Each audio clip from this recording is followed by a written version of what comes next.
There is so much to love about the idea that Ian Fleming's James Bond was actually based on one of the greatest actors of his generation, Sir Christopher Lee. But we have to ask ourselves critically, is it actually true? And in this video, I'm going to be trying to find out the answer to that question for you. Let's start by looking at the incredible Sir Christopher Lee. Now, I'm not going to read you his list of movies because we will be here all day. The man is arguably one of the most prolific actors of all time. And some of his most famous roles, Count Dooku in Star Wars, he was Scaramanga in James Bond. There's a really interesting story about why he got that role, which I'll tell you about. And he gave an incredible performance as Saruman. But let's look at the man himself and look at how he links to Ian Fleming. Now, Christopher Lee was born May 27th, 1922 in Belgravia, London. For those of you that don't know, if you're not British, that's the really posh part of London. There aren't the likes of me there. Now, he was born to an Italian Contessa and a British Army officer, and after a stint in Wellington College, he did join the Royal Air Force. Now, that is a fact that we want to focus on later. So he attains the rank of flight lieutenant, does serve in World War II. This is where this rumour is coming from. And after that is when he pursues his acting career. So he was initially, apparently, casting directors didn't want him because he was 6'5". He was absolutely huge.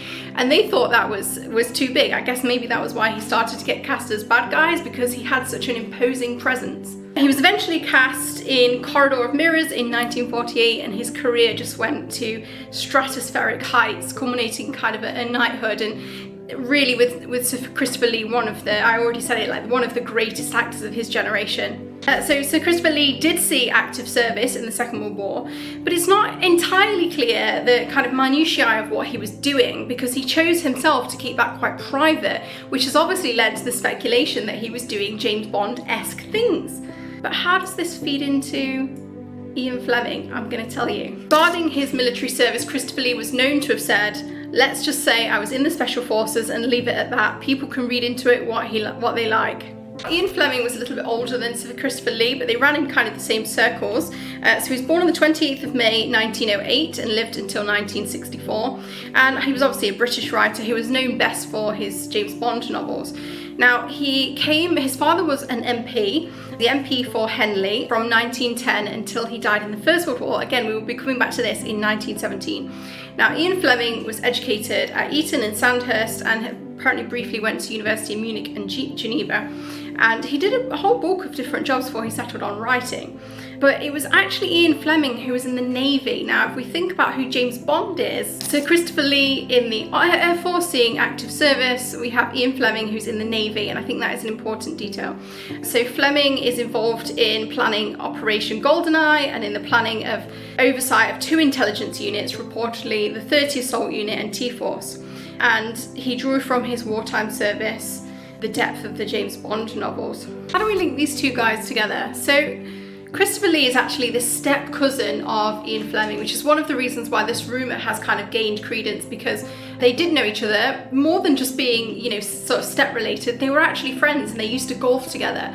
So I suppose this rumour has emerged because we know that Christopher Lee has this great service. We know that James Bond is being created by Ian Fleming, and Ian Fleming is ultimately creating this character. There's even this anecdotal story that Sir Christopher Lee told that Ian Fleming had wanted him for the role of Dr. No and promised him that role, I think on the golf course.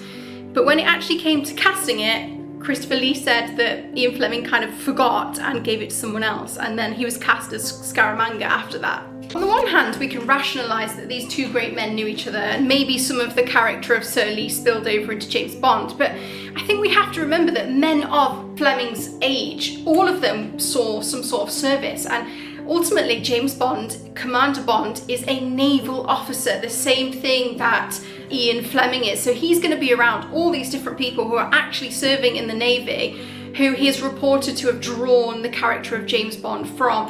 And it seems much more likely to me that he was drawing from that pool of naval officers rather than his friend and cousin, who was one of many people he would have known, who'd have seen active service in the Second World War, who was actually in the RAF, because James Bond is not in the RAF, he's actually in the Navy.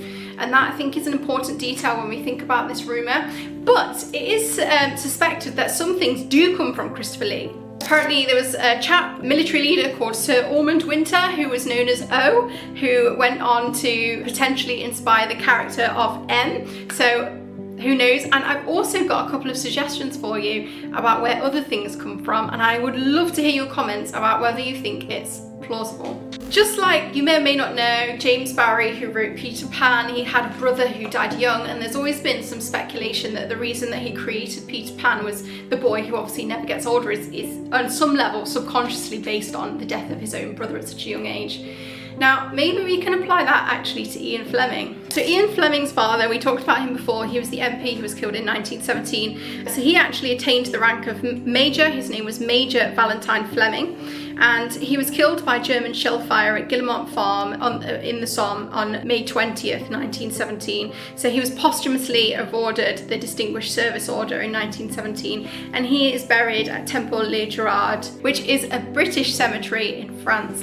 Now, if you apply this same kind of logic, Ian Fleming creates an officer that effectively cannot be killed. James Bond is basically bulletproof unless you've seen like the, you know, the latest Daniel Craig one. And you have to wonder if there is a part of Ian Fleming that created, you know, an officer that couldn't die after, you know, everything that he must have seen, his own experiences in the Second World War and the experience of his father in the First World War. And when we get to talking about Bond girls, Ian Fleming's mother was an absolute stunner. Like, she was absolutely beautiful. This is a picture of her. Maybe she's the inspiration for all of these beautiful women.